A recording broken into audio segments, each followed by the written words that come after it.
Iran युद्ध के बीच में एक बेहद महत्वपूर्ण खबर निकल करके सामने आ रही है। महत्वपूर्ण खबर यह है कि ईरान युद्ध के बीच देश में प्रीमियम पेट्रोल और इंडस्ट्रियल डीजल महंगा हो गया है। ऑयल मार्केट कंपनियों ने प्रीमियम पेट्रोल की कीमत में 2 रुपए प्रति लीटर की बढ़ोतरी करी है, जबकि इंडस्ट्रियल डीजल में 22 रुपए प्रति लीटर की बढ़ोतरी की गई है। हालांकि रेगुलर जो पेट्रोल और डीजल है, इसकी कीमतों में कोई भी परिवर्तन नहीं किया गया है। पश्चिम एशिया के संघर्ष के बीच वैश्विक तेल कीमतों में काफी उछाल निकल करके सामने आ रहे हैं। गुरुवार को ईरान युद्ध तेज होने के कारण अंतरराष्ट्रीय तेल की कीमतें $119 प्रति बैरल तक पहुंच गई हैं, जो बाद में घट करके $108 प्रति बैरल पर आ गई।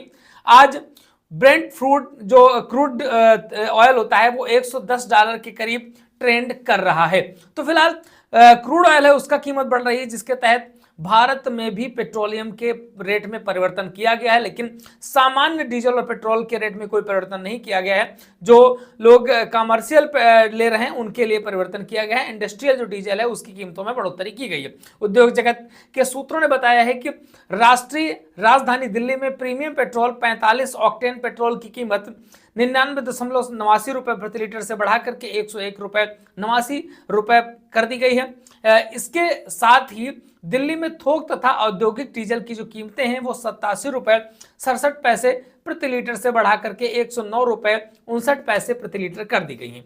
दिल्ली में लीटर जो पेट्रोल है, 1 लीटर सामान्य पेट्रोल की कीमत 94.70 बनी हुई है, जबकि इसी श्रेणी में डीजल की कीमत 87.67 प्रति लीटर के हिसाब से ही बिक रही है। उसमें कोई भी परिवर्तन नहीं किया गया। सामान्य पेट्रोल की ऑक्टेन रेटिंग आमतौर पर 91-92 होती है और यह स्टैंडर्ड इंजन के लिए उपयुक्त होता है। यह रोजमर्रा की जरूरतों के लिए सही है। दूसरी ओर जो प्रीमियम पेट्रोल की ऑक्टेन रेटिंग है वो 95 से 98 के बीच में होती है। इसे अधिक बेहतर इंजनों के लिए आदर्श माना जाता है। एक संवाददाता सम्मेलन में पेट्रोलियम और प्राकृतिक गैस मंत्रालय की जो संयुक्त सचिव सुजाता शर्मा है वो कहती हैं कि सामान्य पेट्रोल और डीजल की कीमतों में कोई भी वृद्धि नहीं की गई है। उन्होंने कहा कि प्रीमियम श्रेणी में कुछ वृद्धि की सूचना है, जो कि देश में बेचे जाने वाले कुल पेट्रोलियम से मुश्किल से 2 से 4% ही हिस्सा है। आम आदमी के लिए कीमतों में किसी भी तरह की कोई वृद्धि नहीं की गई है। अधिकारियों ने कहा है कि मूल्य निर्धारण का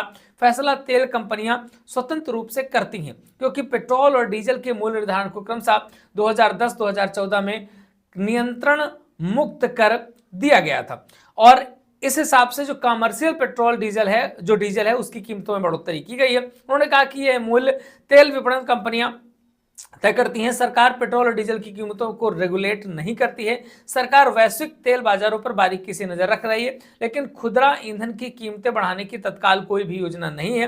तेल कंपनियां अभी फिलहाल किसी भी तरीके से सामान्य लोगों के लिए कोई भी पेट्रोल और डीजल के रेट में बढ़ोतरी नहीं कर रही हैं। जो बढ़ोतरी हुई है ये कॉमर्शियल रूप से बढ़ोतरी की गई है। लगातार अपडेट्स आपको देते रहेंगे, हमारे साथ जुड़े रहिए। चैनल को सब्सक्राइब नहीं किया है कर लीजिएगा। फेसबुक पर देखना है तो प्लीज फॉलो जरूर करिएगा।